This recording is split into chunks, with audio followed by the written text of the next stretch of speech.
Welcome back to Startup Central, and we end this episode by featuring a budding star, an upcoming startup in the digital media space. We're talking about Transfin, founded by Delhi-based Nikhil Arora, which revolves around content about business, finance, and technology. I don't know if we should be worried about that here, but Nikhil Arora joins us from Delhi to really take us through the idea for his startup. Nikhil, in the last couple of years, there's been so much of activity around online media startups across a variety of genres. Just take us through the idea behind Transfin, why you decided to go after this particular segment. Right. Thanks a lot for having me. Essentially, we started Transfin around in April this year, and we went in live in October. So the idea is to crowdsource content. So when I started looking at the entire digital media domain, it very quickly dawned upon me that most of the players are still operating in a traditional model, right? They have like a in-house team who generate content. And the challenge that I saw in that was that there's always a scalability issue, right? So if you have an in-house team, because content takes a lot of time, it takes a lot of resources. So in order to bring in more and more of it out there, you need to hire more people, you need to invest in technology. Whereas in the online domain, if you look at all the social media platforms, what they essentially do is crowdsource content, right?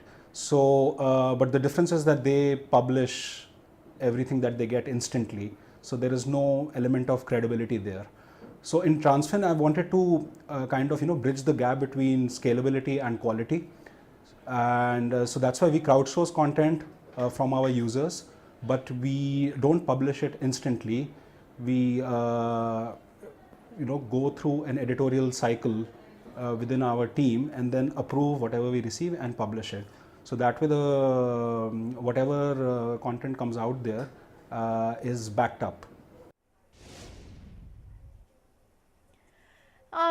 Nikhil, it's interesting that you decided on business, finance, tech, and you're a startup targeted at millennials. I mean, any survey that you did suggested that they are interested in this in these fields, but they are perhaps not getting it in the format they want. What really led you to choose these three areas?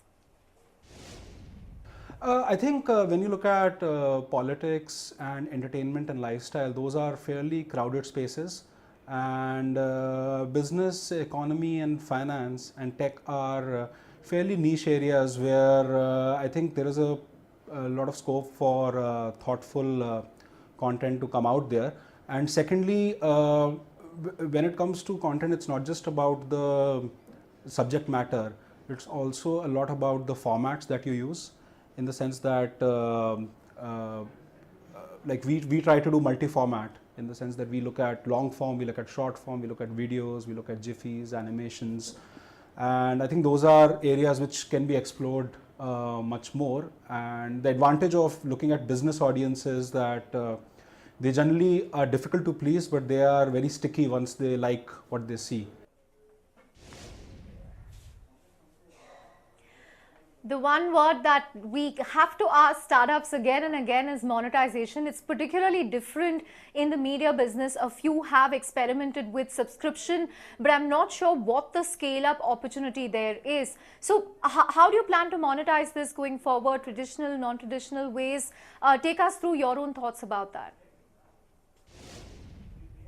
I think the online medium is definitely one of those spaces where a free distribution of content and services is expected by the end user, because any end user looks at an internet offering as a utility. So they have paid for their broadband, they've paid for their mobile phone network, and after that they want everything for free.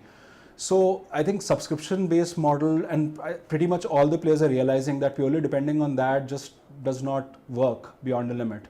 So a freemium is obviously a very interesting model where you have like 70 to 80% content for free and the rest is paid for, which is targeted to more sticky premium audience. Another thing that I think can be explored quite a lot is the entire domain of native advertising and sponsored content. which is different from the banner ad model which a lot of players follow. Because when you look at a native ad, it's basically where the piece of content is value add for the end user, but is also used as a branding vehicle for your advertising client. And that generally has a higher click-through rate, the audience trust it much more, and I think there is a plenty of scope there. And we are also obviously considering that as one of the monetizing opportunities, but it's fairly early days for us at the moment, so it's still an open question.